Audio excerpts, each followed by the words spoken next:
When my father's will was read, my sister immediately claimed the $100,000 in savings for herself, mockingly leaving me with what she called that dirty shed in the countryside.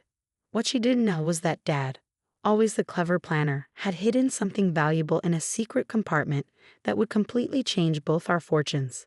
6 months later, my sister showed up at my doorstep with a desperate look in her eyes, asking if I had won the lottery, not realizing that the inheritance she had so smugly dismissed was worth 5 times what she had taken. My name is Rebecca, and 3 weeks ago, my father passed away after battling a prolonged illness. At his funeral, I found myself wondering if I could have done more for him during his final months. Despite visiting him regularly at the hospital, calling him daily, and supporting my mother through this difficult time, I still felt a lingering sense of regret. I wish I could have shown him his grandchildren, I whispered to my mother as we sat in the front row of the chapel. It had been a dream of his to see the next generation of our family. You did everything you could, Rebecca, my mother reassured me, squeezing my hand. Your father was so proud of you. My husband Thomas and I had been married for 4 years, but we had decided to wait on starting a family until we were more financially stable. Now, I couldn't help but wish we had made different choices. The service was beautiful, with many of Dad's colleagues and friends sharing stories about his kindness and integrity. My father had run a moderately successful automotive parts business for 30 years before retiring 5 years ago to focus on his hobby, restoring vintage motorcycles in a small shed next to the country home where I grew up. As we were leaving the chapel, I noticed my sister Amanda standing alone near the exit. We had once been close, but our relationship had deteriorated significantly over the past year. While I had rearranged my work schedule and driven the 2 hours from the city every weekend to help care for our father, Amanda had visited only twice during his entire illness. You didn't have to come today, I said stiffly as I approached her. He was my father too, she replied, adjusting the designer sunglasses that probably cost more than what my mother spent on the funeral flowers. Amanda had always been focused on appearances and status. After college, she had married Richard, the heir to a successful technology company, and embraced a lifestyle that revolved around luxury and social standing. Our different values had created a widening gap between us, but Dad's illness had turned that gap into a chasm. You could have shown that by visiting him while he was still alive, I said, unable to keep the bitterness from my voice. I was busy, Rebecca. Some of us have important careers and social obligations. And some of us have basic human decency, I replied before walking away, not wanting to create a scene at my father's funeral. 1 week later, we gathered at my parents' home for the reading of the will. My mother had contacted Mr. Patterson, Dad's attorney, who arrived carrying a simple manila envelope. I've brought the will as requested, Mr. Patterson said, settling into an armchair in the living room. Your husband called me a few weeks before he passed away to update it. Amanda leaned forward eagerly. I heard Dad left quite an inheritance, she said, not even attempting to hide her interest. It's not all for you, Amanda, I responded sharply. I know that, she snapped back, glaring at me. Mr. Patterson cleared his throat, clearly uncomfortable with the tension between us. Ladies, please. Let's proceed in a respectful manner. He opened the envelope and removed a single sheet of paper. The will was straightforward. Our mother would inherit the family home and the surrounding property, while the remaining assets, consisting of approximately $100,000 in savings and a storage shed where Dad kept his motorcycle collection, were to be divided between Amanda and me. The savings and the storage shed should be fairly divided between my daughters, Mr. Patterson read from the document. I'll take the cash, Amanda declared immediately, not even waiting for discussion. How much is it exactly? The savings amount to $100,000, Mr. Patterson replied after consulting his notes. Amanda's eyes lit up, and she turned to me with a smug smile. You can have the storage shed. What's even in there anyway? Just Dad's old junk, right? I was about to protest when Mr. Patterson continued. The shed includes the building, a small plot of land, approximately 65 square feet, and all contents within. Contents? Amanda asked, suddenly showing renewed interest. What kind of contents? Mr. Patterson placed several photographs on the coffee table. These show the shed and its contents. We all leaned forward to examine the pictures. The exterior looked like a typical weathered shed, and the interior photos showed basic tools, some motorcycle parts, and general workshop equipment. nothing that appeared particularly valuable. "I don't want that," Amanda said dismissively, wrinkling her nose. "I'll definitely take the cash." I felt a surge of indignation. "Wait a minute. That's not a fair division at all." "Oh please," Amanda scoffed. "You were always Dad's favorite. Now you want his money too." "That's not true," I protested. "I just think we should divide things equally." "Well, I don't want some dirty shed filled with motorcycle parts." "You can have it," Amanda insisted. "I'm taking the cash." Our mother, who had remained silent throughout this exchange, finally spoke up. "As long as Amanda won't complain later, I have no objections to her taking the money and Rebecca taking the shed." "Why would I complain about getting $100,000? Amanda laughed. "There's no way that shed is worth anything close to that." Mr. Patterson produced documents for us to sign, confirming our agreement to the division of assets. Amanda eagerly scrawled her signature, then looked at me expectantly. "Come on, Rebecca. You care more about Dad's sentimental items than money, right? Sign it." Reluctantly, I signed the agreement, feeling that I had somehow been maneuvered into accepting an unfair arrangement. As Mr. Patterson gathered his papers, Amanda made a show of checking her designer watch. "Well, if that's all, I have a luncheon to attend. Richard is waiting in the car." After Amanda left, I turned to my mother in frustration. "Mom, why didn't you help me? That wasn't a fair division at all." My mother smiled mysteriously. "I think you'll find your father was a fair man, Rebecca. Sometimes you need to look a little deeper to find the true value of things." The next day, I drove out to the storage shed with the key Mr. Patterson had given me. It was located about 10 minutes from my parents' home, next to the small field where my father had spent countless hours working on his motorcycle projects. As I approached the weathered structure, memories flooded back, helping Dad polish chrome parts on summer afternoons, bringing him lunch when he lost track of time, listening to his stories about each motorcycle he restored. The shed might not be worth $100,000, but it contained something more valuable to me, a connection to my father. I unlocked the door and stepped inside, immediately enveloped by the familiar smells of motor oil, metal, and the polish Dad always used. Dust motes danced in the sunlight streaming through the small window. Several partially restored motorcycles sat in various states of completion, surrounded by tools and parts organized in Dad's meticulously labeled system. "I miss you, Dad," I whispered, running my hand along one of the vintage gas tanks.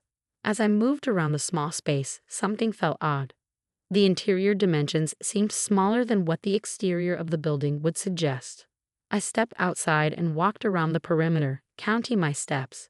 When I reached the back of the shed, partially obscured by overgrown bushes, I discovered something surprising, a second door. "That's strange," I murmured, pushing aside branches to examine it. This rear entrance was not visible from inside the shed, which meant there had to be a false wall creating a hidden compartment. Excitement building, I searched through the main space for additional keys, eventually finding a small key taped under one of the workbenches. It fit perfectly into the lock of the rear door, which opened with a satisfying click. The hidden space was narrow but extended the full width of the shed. Centered in this secret compartment stood a large floor safe, the same one that had once occupied the corner of Dad's office at his business. "Oh, Dad," I laughed, tears welling in my eyes. Always with the surprises. I remembered that Dad had given me a small key on a chain for my 30th birthday, saying cryptically, "You'll know when to use this." I had kept it in my jewelry box, assuming it was just a sentimental gesture. Now, I realized its purpose. I rushed home to retrieve the key, returning to find that it fit perfectly into the safe's lock. As the heavy door swung open, I gasped at what I saw inside. The safe contained dozens of carefully preserved vintage watches, Rolexes, Patek Philippes, Omegas, each nestled in its own velvet-lined compartment. There were also several leather-bound notebooks detailing each acquisition, its history, and its market value. According to Dad's meticulous records, this collection represented his true passion investment over 30 years. With trembling hands, I called my mother. "Mom, you need to see this." After consulting with a professional appraiser recommended by Mr. Patterson, I learned that my father's watch collection was worth approximately $500,000, 5 times the amount of the cash inheritance Amanda had so eagerly claimed. The appraiser explained that many of these timepieces were rare models that had appreciated significantly in value over the years. Dad had apparently been quietly investing in them throughout his career, documenting each purchase with the precision of a museum curator. Your father had an exceptional eye, the appraiser told me admiringly. Some of these pieces are among the most sought after by serious collectors. Following my mother's advice, I consulted with an accountant about the inheritance tax implications.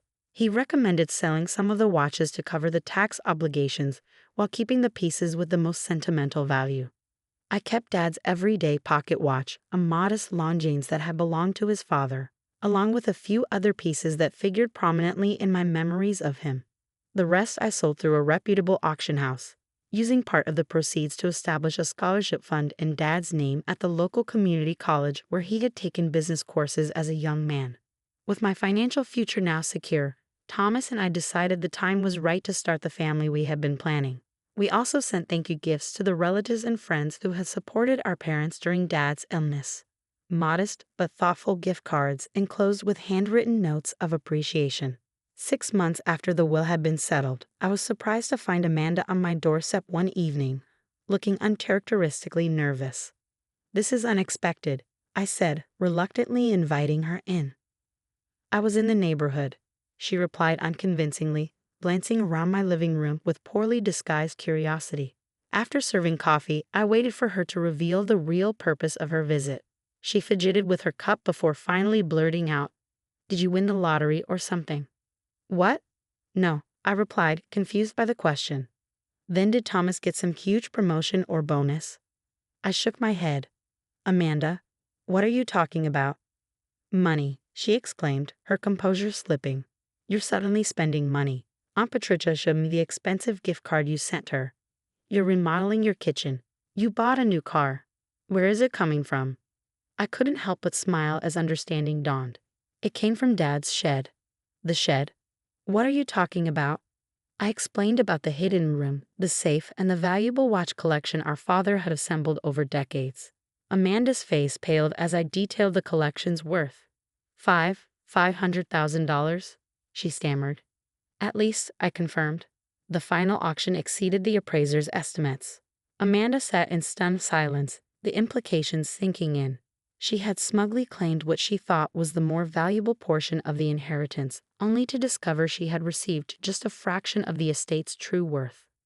But that's not fair," she finally sputtered. "We should split it. The will said to divide the assets fairly. The will divided the savings and the shed between us," I reminded her. "You chose the savings. I got the shed and everything inside it, including the safe and its contents. You signed the agreement, remember? You even made me promise not to complain later." "That's because I didn't know about the watches," she exclaimed, her voice rising. "Dad tricked me." "Did he?" I asked quietly. "Or did he know exactly what he was doing?" "You never visited him during his illness, Amanda. You were too busy with your important career and social obligations. Maybe he wanted to make sure his legacy went to someone who valued more than just money." Amanda's face flushed with anger, but before she could respond, her phone rang.